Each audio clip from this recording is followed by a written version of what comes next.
Hey guys, welcome back to the channel. So in this video we will talk about the Canon 90D camera.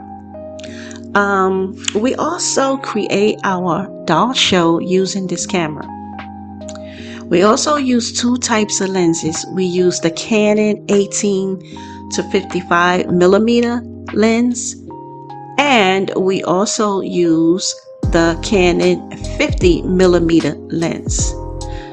The Canon 18 to 55 lens cost me around $200. The Canon 50 lens cost me around $125. And my Canon 90D camera, the body, cost me around $1,100. So the purpose of this video is to show you how I get beautiful photos with my camera.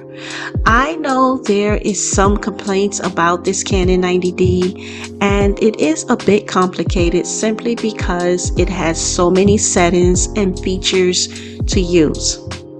I have struggled at first with this camera.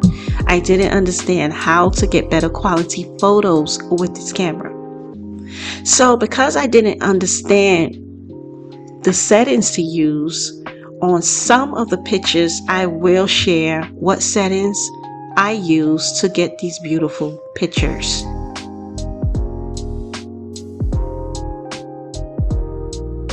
So here you see me turning on my camera, and I'm just going into the menu and the settings, and I always use full screen, meaning 16.9.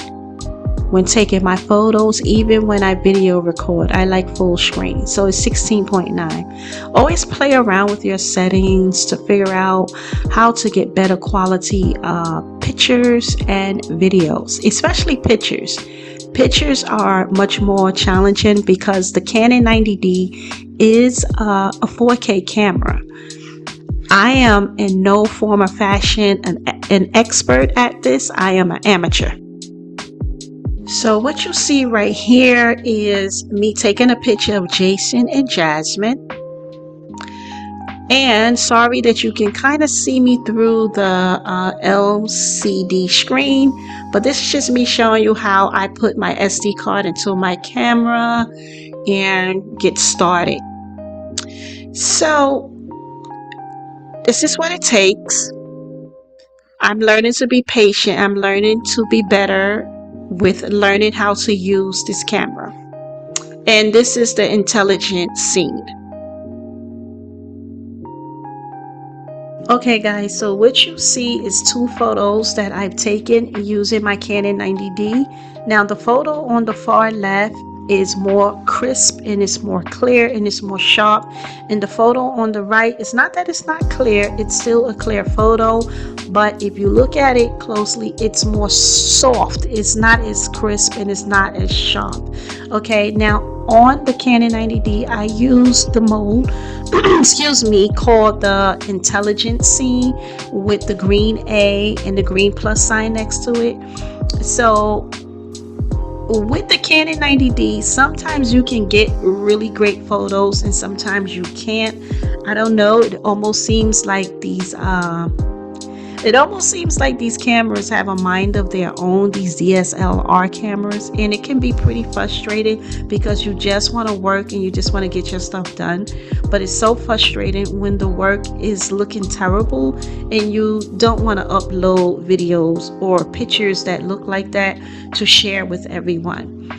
I am I'm an amateur at this. I'm still learning. Okay guys, so in this photo right here, you see at the very top to the left, it says automatic focus, because I like to use automatic focus because it will already focus things up for whatever you're taking a picture of or your videos that you are recording.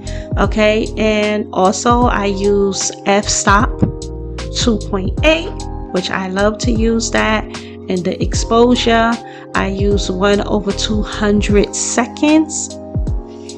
The dimension in this photo is 6960 by 4640. And of course, this is the Canon 50 lens, the MM lens, okay? And that green A plus sign which is the intelligent mode, right? Intelligent or scene intelligent mode. That's what it is, and that's the A plus. But as you can see, as you look at this photo, there are two black bars on the side. It is not the full frame of the camera, so I really don't like that. But what I do love is how crisp, sharp and clear this photo is. It looks fantastic to me. So these are some of the settings that I use with this Canon 90D. If I'm going to use the A plus mode, that is one way you could do it. But like I say, you have to play around with your settings. You have to play around with the menu. It's a lot to learn. There's no way you can learn everything about a camera like this in one sitting.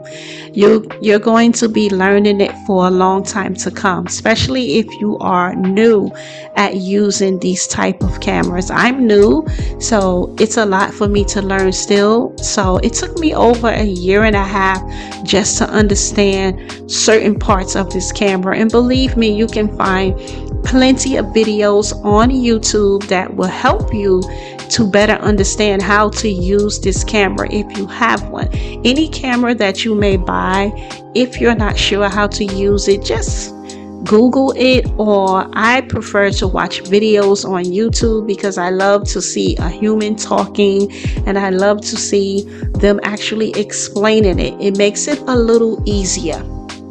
So this is one photo that I've taken. I do love it, but what I don't like is the black bars on the side. When you are using a f-stop at 2.8, that's a small number, so it usually allows a lot of light to come into that photo, and usually that is supposed to give you really great photos. And the smaller the f-stop, if you look at the background of this photo, it's blurry, and that is also called bokeh. I'm not a big fan of bokeh. I normally like for my photos to be crystal clear in the whole photo. I don't care about the background being blurry and the foreground being clear. Some people love that. I just don't. I'm not saying it's not good. It can look great. It is great, but it's just not my preference. Okay guys, so here we are. This is the last photo that I'm going to show you. Now when you look at this photo, you can see that the whole photo is clear. It's crystal, it's sharp, and it's crisp, right? Even the background is in focus. There is no bokeh in this photo, and this is my preference. This is what I love. So as you can see, I use the autofocus and I use the manual mode for this photo, and the dimensions is 4800 by 2688. The exposure time is 130 seconds, and the f-stop I use is 22. So sometimes cameras like this can kind of pick your dimensions and stuff, can kind of change around. They don't always stay the same. I don't know if there's a way you can make them stay the same. That's why sometimes you notice sometimes your photos can come out even sharp and clear, or sometimes they come out a little blurry.